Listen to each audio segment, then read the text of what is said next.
After I died, my sworn enemy, Kalen, began telling anyone who would listen that I was his bonded.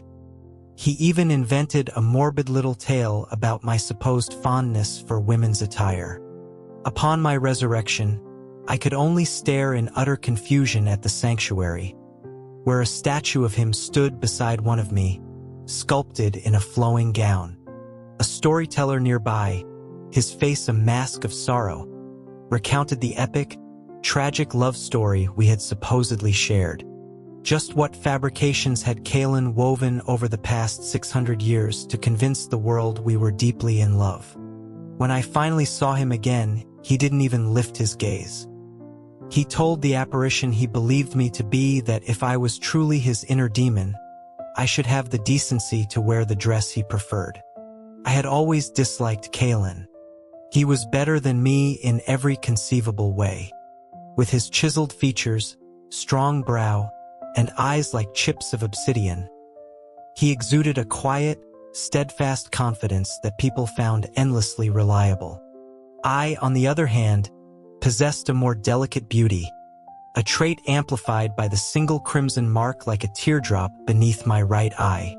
This, combined with my frail constitution and frequent illnesses, made me appear less masculine in comparison.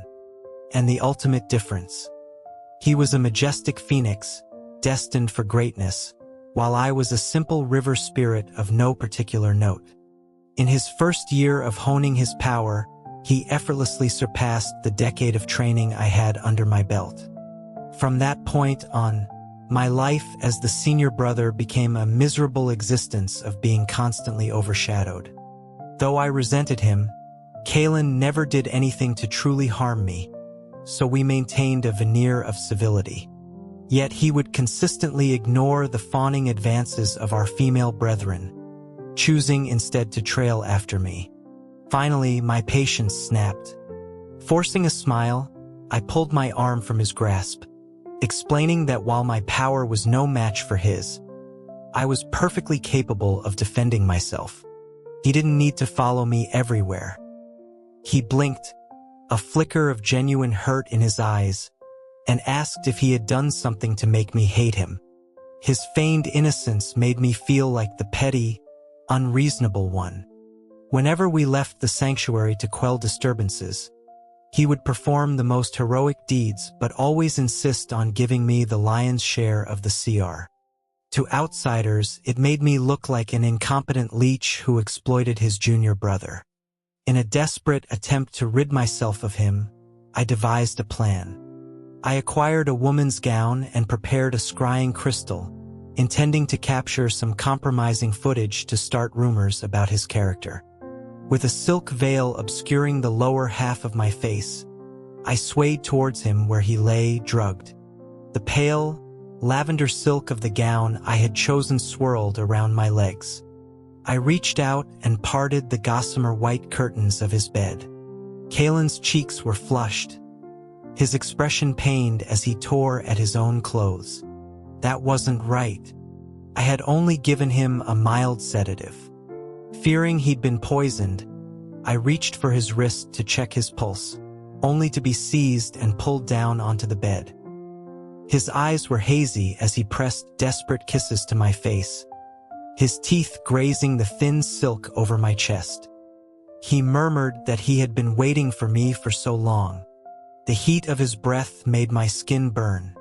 I struggled, but his strength was immense. I shouted his name, Kalen, reminding him that I was his senior brother. I asked him if he had ingested something he shouldn't have. His eyes gradually cleared, a hint of annoyance creeping in. He told me he'd only consumed the aphrodisiac I had fed him. Wasn't this precisely what I wanted?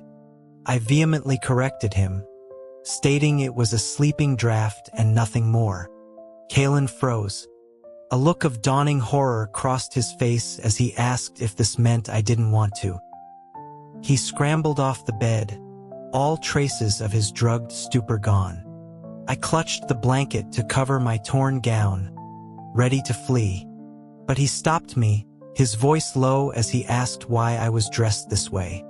He wondered if it wasn't because I reciprocated his feelings. He held my wrist in a vice grip.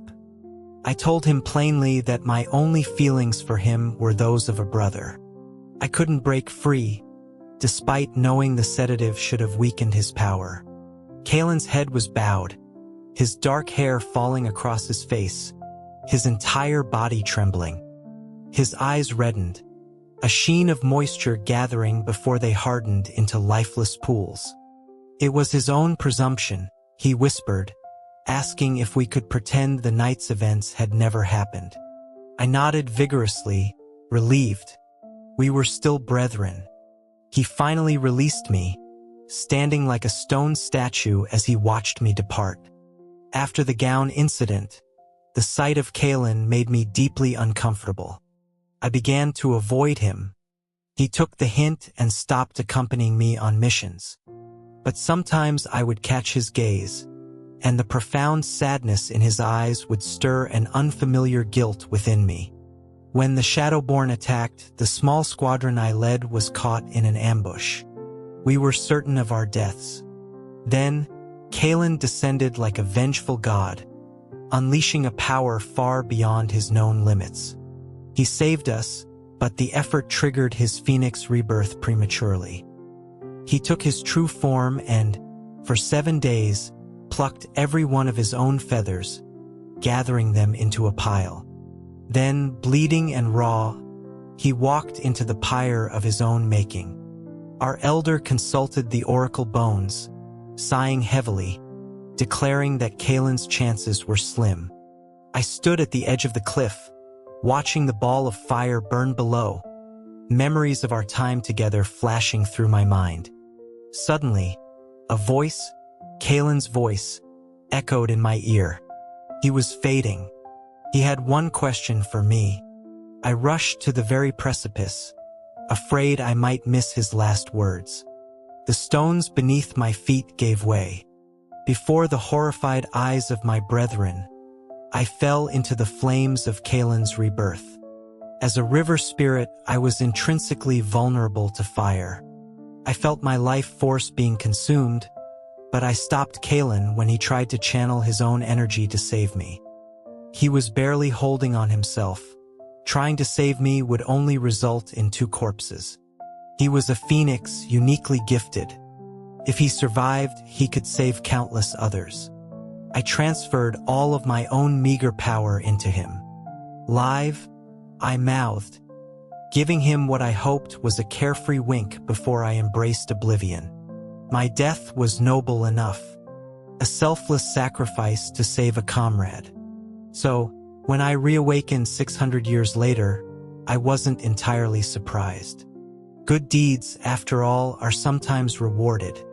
I materialized at the gates of a sanctuary in the mortal realm, promptly falling asleep and blocking the path for the morning devotees.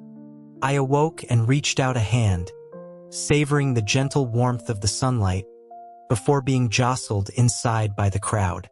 The central effigy was of Kalen. He had survived that perilous rebirth.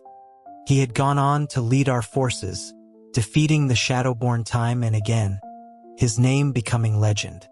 He was now a revered celestial worshipped by mortals, and the statue standing shoulder to shoulder with his. It looked disturbingly familiar. I pushed through the crowd to read the plaque, Julian, bonded of the celestial Kalen. That was my name. I rubbed my eyes and looked again. The statue did bear a resemblance to me, right down to the artfully rendered teardrop mark beneath its right eye. But when had I ever become Kalen's bonded? We were only ever brethren.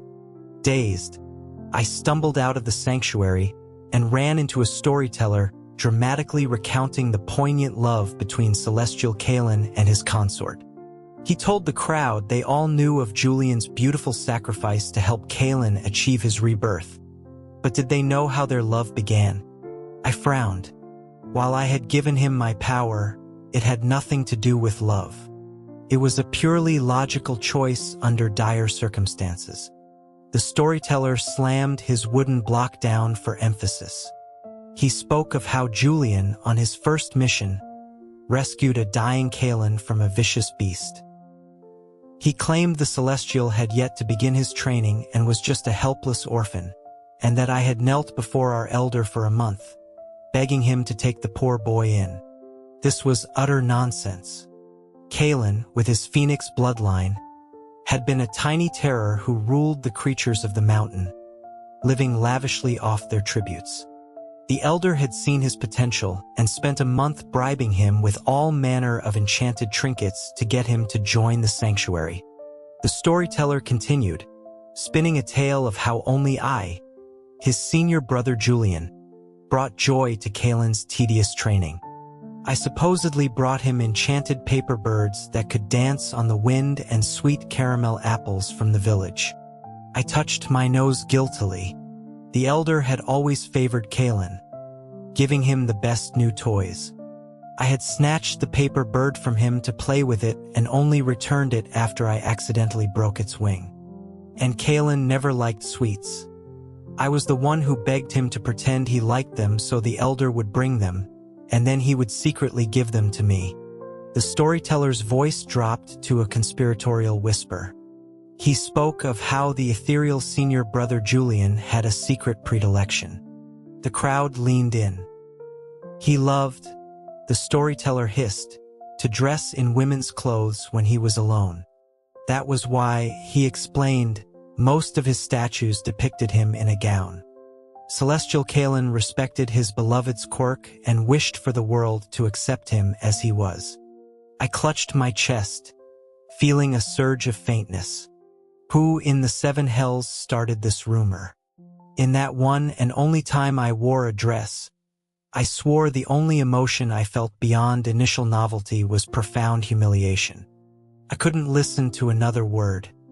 I had to find Kalen and demand an explanation for the character assassination he had been conducting for the last 6 centuries. I made my way to the mountain, veiled my presence, and slipped into his private chambers. I strode right up to him, ready to unleash my tirade, but he spoke first. Why was I wearing those clothes? He lifted a jug of wine and took a long swig. I looked down at myself. I was wearing a simple man's tunic. It wasn't so offensive as to warrant ridicule after a 600-year separation. When I didn't move, he spoke again without looking up, his voice a commanding rasp. Since I was his inner demon, he stated, I should at least wear the dress he preferred. So that was it. He was the one with the predilection, projecting his own strange tastes onto my statues. And here he was, drunk day and night, mistaking the real me for a hallucination. I grabbed the front of his robes and slapped him hard across the face. I am not your demon, I seethed. I am the living Julian, and I have never, ever liked women's clothing. What have you been telling people all these years? Kalen stared, stunned. He slowly blinked, then reached out to touch my face. Julian, he whispered, you're back. A wide, broken grin spread across his face, but tears streamed down his cheeks like pearls. His hands roamed over me, patting my shoulders, my arms, as if to confirm I was solid. I impatiently pushed him away, but in the next instant, a spell rooted me to the spot and flung me onto his bed. I couldn't move a muscle. He explained how so many times he had dreamed I returned, only to wake up alone. This time, he pleaded, he wanted the dream to last longer. Kalen was clearly not listening to a word I was saying, and now he was pulling at my clothes. I cursed him, asking him what happened to the composed, honorable man he was supposed to be. But the chasm between our power levels was too great. With a flick of his wrist, he silenced me. Then his lips crashed down on mine, fierce and demanding. His actions were frantic, almost mad. Yet the way he looked at me was with a sort of desperate reverence, as if I were a holy relic he had coveted for centuries but never dared to touch. I closed my eyes, trying to calm myself, and surrendered to the onslaught. How could only 600 years have twisted him into this? Silhouettes shifted and merged behind the bed curtains. I drifted into sleep several times, only to be woken by him again. My anger faded into a numb resignation. Suddenly, a child's frantic voice called from outside the chambers. "Celestial Lord, there's trouble in the Forbidden Grove. The body of Lord Julian. It's gone." Kalen instantly sobered, pulling back the curtain. He demanded details. The young acolyte entered the chamber, then immediately covered his eyes and spun around, stammering apologies for his intrusion, not realizing there was another celestial present. Though I couldn't move, I could imagine the scene from his perspective. The normally austere Kalen, disheveled and flushed, with another man in his bed. Kalen pointed at me in disbelief, asking the boy if he could see senior brother Julian. The acolyte, desperate to escape, insisted he saw nothing. Kalen grabbed his shoulder, his appearance wild. The boy, terrified, confirmed that he did see another celestial on the bed. He stammered out his report again. The body of Julian from the rear mountain had vanished. Kalen, finally calm, wiped the acolyte's memory before turning back to me. "You're really alive," he breathed. He stumbled towards the bed, his eyes red-rimmed. He released the binding spell. I used every ounce of strength I had to slap him again, then collapsed back onto the bed, my body aching. Kalen immediately dropped to his knees and began slapping his own face, again and again. He said I could punish him however I wished. It was his fault for mistaking me for his inner demon. Seeing his cheeks swell and redden, with no sign of him stopping, the fire in my gut inexplicably cooled. I told him to stop. The sound was grating on my nerves. I asked him what this inner demon was all about. His eyes lit up at the perceived concern. He told me it had been 617 years, 4 months, and 6 days. The day I died, he said, his demon was born. I recalled an incident from long ago. We were on a mission in a village where a man had been killed by a shadowborn. His pregnant wife took her own life on his grave. Kalen had been confused, asking me why she would do that. I was busy tracking the creature and answered dismissively that some people love so much they cannot live without their other half. He then asked what love was. Having grown up alone on a mountain, he was ignorant of such things. I told him it was like the female brethren who brought him gifts and medicine. But he countered that some of them had never even seen him. They only brought gifts because of his reputation and his phoenix lineage. He questioned if that could truly be called love. I conceded that perhaps it wasn't. I told him he would understand when he fell in love himself. He had muttered to himself then that he didn't believe anyone was so essential that another couldn't live without them. I had told him that even if everyone he loved was gone, he had to keep living. My offhand remarks, it seemed, had sent him on a quest. He had asked everyone in the sanctuary what love was, had read every book in the library, from sacred texts to mortal romance stories. He was always one to pursue a question to its absolute end. My death had become the one corner he could never turn, the seed of his inner demon. I tried to explain the truth to him, to free him from his guilt. I told him I never intended to sacrifice myself. I had simply slipped and fallen from the cliff. I clapped him on the shoulder encouragingly. But I was alive now, so he didn't need to feel guilty. Kalen listened silently, then shook his head. He insisted my death was his fault, and he deserved to be tormented for it. He was convinced I was lying to comfort him. In his mind, I had become some paragon of selfless love. I tried another approach, reminding him that I used to dislike him for outshining me. At the first word of my dislike, a dark energy began to emanate from him, his eyes turning a frightening crimson. He looked on the verge of possession. Panicked, I quickly backtracked, telling him I only disliked him at first, but later I grew to quite like him.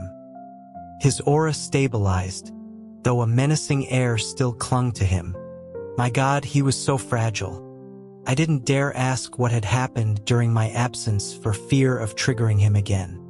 Later, when Kalen was away, I cornered the young acolyte and asked him for the full story. He told me of the Great War. The celestial realms were losing badly. Many of the great masters fell. But Kalen, newly reborn and immensely powerful, became the champion of a new generation. He worked day and night strategizing, leading them to victory after victory. In the final battle, the acolyte said with hero worship shining in his eyes, Celestial Kalen single-handedly drove back 10,000 Shadowborn soldiers with his phoenix fire, roaring at them to get out of the mortal realm. For the next 500 years, they never dared return. The boy was so animated he used his broom as a sword to demonstrate. I couldn't help but ruffle his hair. He then blushed and asked me, with great reverence, how I managed to capture the heart of someone like the Celestial Lord. He said I must be incredible to make the cold, unfeeling Kalen fall in love. The tea I had just sipped sprayed from my mouth. Before I could correct his wild assumptions, Kalen appeared behind me, murmuring that it was always me he was chasing. He dismissed the terrified acolyte and squeezed onto the wide swing with me. I tried to leave, but he wrapped an arm around my waist, whining that he hadn't seen me all morning and begging me to stay. I smacked his hand away and demanded an explanation for my sudden status as his consort. He claimed he didn't want my statue to be alone. I pointed out the immense expense of adding my likeness to every sanctuary dedicated to him. He then showed me the thick calluses on his hands, confessing that he had carved every single one of them himself. He didn't want to forget me, and he didn't want the world to forget me either. I was stunned. I stared at his face. How could someone love me this much? He said that when he couldn't sleep, he would carve, tracing my features again and again, and that it brought him happiness. His voice was soft, his smile faint. My eyes began to sting.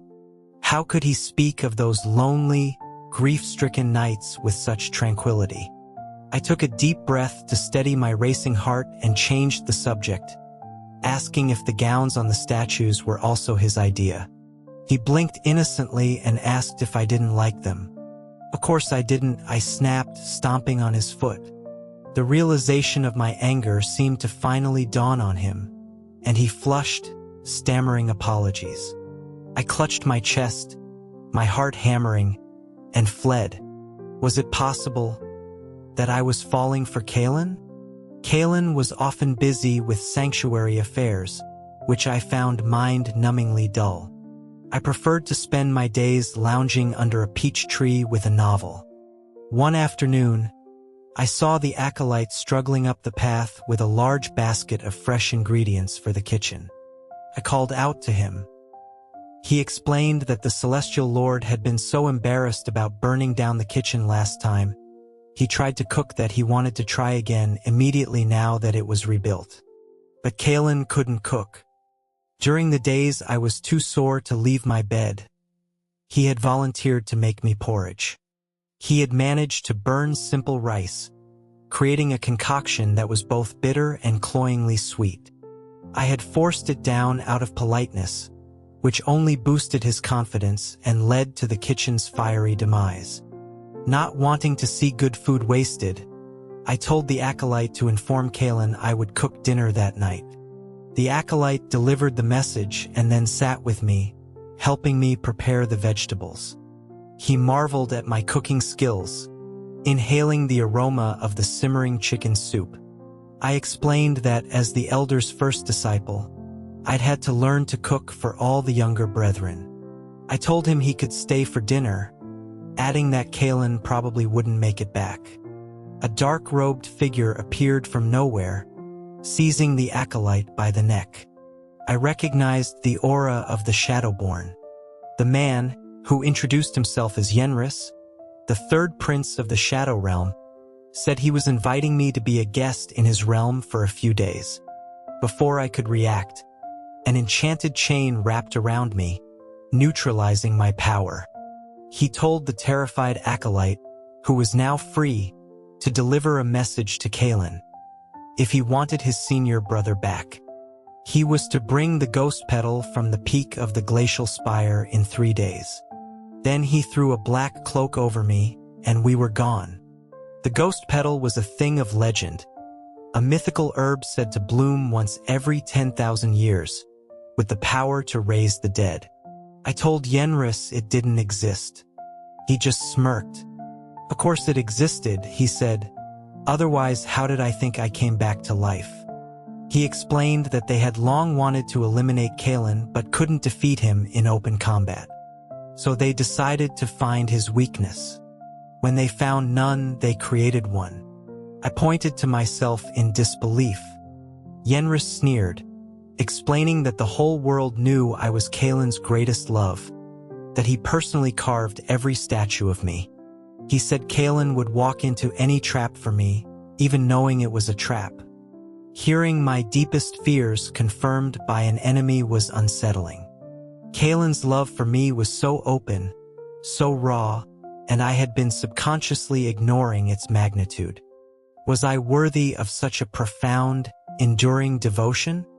If I accepted him, could I ever return it in equal measure?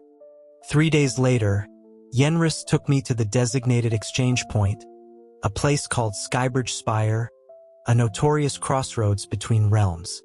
But today it was filled with the most prominent figures from the celestial world. Yenris had used an artifact to conceal our presence, and we moved through the crowd unseen. He explained that they had all received invitations to my wedding with Kalen. It was the only way he could think of to gather so many of them in one place. Then he arrived. Kalen, his hair unbound, descended from the clouds on his sword. He wore white robes, but they were stained crimson with his own blood, which dripped from his sleeves, tinged with dark energy. His normally clear eyes were a burning red, filled with a wild, violent madness. His inner demon had taken hold, worse than I had ever seen.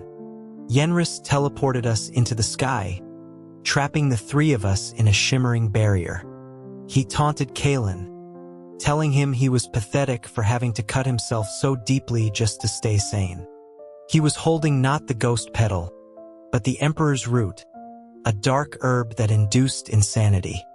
Yenris wrapped an arm around my shoulder, his voice dripping with venom, telling Kalen that he was already lost in a nightmare, unable to tell reality from illusion. He reminded Kalen of his first rebirth, of how his own flames had killed the man he loved. Don't listen to him, I screamed, but it was useless. To see him in such agony was like a knife twisting in my own heart. The barrier outside began to crack as the Celestials below combined their power to break it. Yenris delivered his final blow, gloating that all of Kalen's adoring followers would now witness him fall to darkness. As the barrier shattered, Yenris vanished in a puff of smoke. Kalen and I plummeted to the ground. He sat amidst the wreckage, tearing at his hair, the dark energy around him coalescing into black flames. I ran towards him, but our elder stopped me, that Kalen was lost, that a single touch of that demonic fire would mean my death. I tore myself from his grasp. My own heart felt like it was being incinerated. The love I had ignored and suppressed for so long erupted in this moment of crisis, burning away all reason. I couldn't watch him fall. I told everyone to stand back. I called his name. The frantic movements stopped. He looked at me with the eyes of a stranger. I told him who I was, his senior brother, Julian. I stepped closer. The demonic sigil on his forehead was still incomplete. There was still a chance. He flicked his fingers and a fireball shot towards me. I dodged just in time. Then his eyes fell on the red envelope he had picked up, the fake wedding invitation. He read the names aloud. Kaylin, Julian joined in union. I nodded frantically, agreeing that yes, today was our wedding day. The confusion in his eyes was replaced by a flicker of recognition. In the next moment, he pulled me into his arms. His eyes were clear again, just for a second. "I can't kill you a second time," he choked out, a smile more painful than a sob on his lips. Then he coughed up a mouthful of black blood and collapsed. The demonic marks on his face receded, but the faint outline of the sigil remained on his forehead, a permanent scar. He had been pulled back from the brink, but the reality of his long struggle could no longer be hidden. He slept for a month. The elder told me that, with the sigil still present, Kaylin could fall to darkness at any moment, and the younger disciples were afraid. I interrupted him, promising that I would be his anchor, that I wouldn't let him fall. The demon was born of me, and I would be the one to tame it. When he finally woke, his gaze found me immediately, a gentle smile on his lips. He asked if he'd been sleeping long. I threw myself into his arms and wept, telling him he'd been gone for a month, that I was afraid he'd never wake up. He held me, his voice light, though his eyes betrayed a storm of emotion. He said he heard me say we were to be married, and he couldn't bear not to wake up for that. I pulled away, flustered, telling him it was a fake invitation from the Shadowborn. He looked at me, his gaze intense. He told me that even while he was unconscious, he had heard every word I had spoken at his bedside. He urged me to forget the chasm between us, to ignore the fear of his intense love, and to just ask my heart if it could accept him. My heart hammered against my ribs. My throat was tight. When I saw him on the verge of falling, I admitted, my heart had hurt so much I wished I could take his pain. My ears burned as I confessed that I had promised the elder I would stay by his side, be the tether that held him to the light. So, I supposed, I liked him. I wanted to be his bonded. Joy exploded in Kaylin's eyes, hot and overwhelming. He pulled me into a fierce embrace, his lips finding mine. The sigil on his forehead glowed a deeper crimson, and for a moment, I felt the dark energy stir. He kept whispering my name, a sick, feverish obsession in his voice. I pushed him away, realizing with a start that my confession had almost triggered him. I told him coldly that we couldn't be together like this, that it wasn't good for his recovery. He looked like a kicked puppy. The next morning, I followed the acolyte who was delivering Kaylin's medicine. Kaylin drank the bitter brew without complaint. But the moment he saw me, he began whining like a child, telling me how awful the medicine was. I ignored him and asked about the secret he had wanted to show me. He led me to the forbidden grove behind the mountain. Past a forest of white-blossomed peach trees was a field of small, grassy mounds. They were graves. The graves of everyone we had known who had died in the war 600 years ago. I walked among them, searching, but I couldn't find my own. I asked him where he had buried me. Silently, he led me deeper into the grove, to a small, thatched cottage. Inside, a massive crystal casket rested in the center of the room. It was large enough for 2 people. The room was a perfect replica of my old living quarters, down to the chipped teacup on the table and the unsharpened ceremonial sword on the wall. They were all my things. My gaze fell on the casket again. Don't tell me, my body was in there? And the empty space beside it was for him? Kaylin lay down inside it. He explained that the crystal preserved the body, and he couldn't bear to put me in the ground. When he missed me, he would lie here. I couldn't imagine the stoic, revered Kaylin secretly sleeping beside my cold corpse, and my heart ached for his profound loneliness. Then he pulled me into the casket with him, pinning me beneath him. "This is my secret," he whispered, his eyes gleaming with a strange light. "Do you dare to accept it?" I told him I had seen him at his most insane. There was nothing to be afraid of. A sly smile touched his lips. "We are to be bonded, are we not?" He murmured, his hands already working at my sash. "Besides, in the years you were gone, I aged 600 years. If we are truly to be concerned with seniority, shouldn't you be calling me brother?" I was speechless. I let him have his way. "Kalen, don't kiss there. Tickles." I forgot when it started, this strange possessiveness I felt for Julian. It wasn't until I lost him that I realized the jolt I felt when I first saw him was what the mortals called love at first sight. The elder had tried to recruit me many times, but I refused. On his 6th attempt, he brought Julian.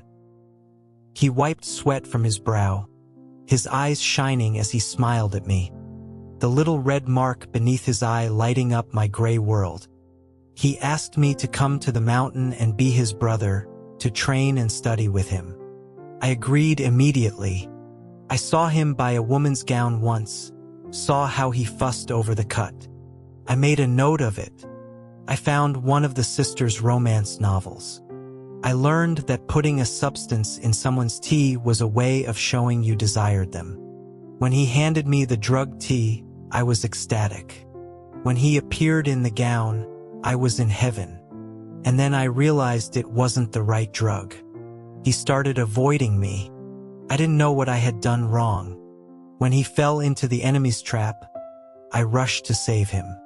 When I was dying in my own fire, he came to me. He gave his life for mine. The only thing that kept me going was the thought of eradicating the Shadowborn. The day he died, my inner demon was born. I knew it was a lie, a poison, but I let it fester because it always took his form. My real Julian lay cold and silent in a crystal box. I would drink myself into a stupor and pretend he was only sleeping, talking to him for hours. I didn't know why I was alive, but I couldn't bring myself to die. There was a tiny, irrational hope that maybe one day he would come back. And he did. And I mistook him for a demon and forced myself on him. But in a way, I was grateful. How long would it have taken us to reach this point otherwise? He still couldn't bring himself to be truly angry with me. He even offered to cook for me. It was the happiest I had been in centuries. But I came back to find him gone, kidnapped. They destroyed my one moment of perfect happiness. The glacial spire was an illusion, designed to break me. It showed me 1,000 ways for Julian to die over and over. In one, he smiled and agreed to be my bonded, only to burn to death in my flames in the next. I cut myself to stay sane, but I felt no pain. A voice whispered in my ear, telling me to destroy everything. I lost control, but then I saw the invitation. Julian and I joined in union. A surge of joy cut through the demonic haze. How could I not recognize him? How could I almost hurt him? I opened my arms to him. Julian, I thought I controlled myself. I didn't disappoint you. I felt myself falling into a deep sleep, his voice a constant presence. You should have realized my feelings sooner, he was saying. You shouldn't have waited so long. If you don't wake up, I'm gonna tell everyone you lied about us. I couldn't let that happen. What if he ran away? I opened my eyes.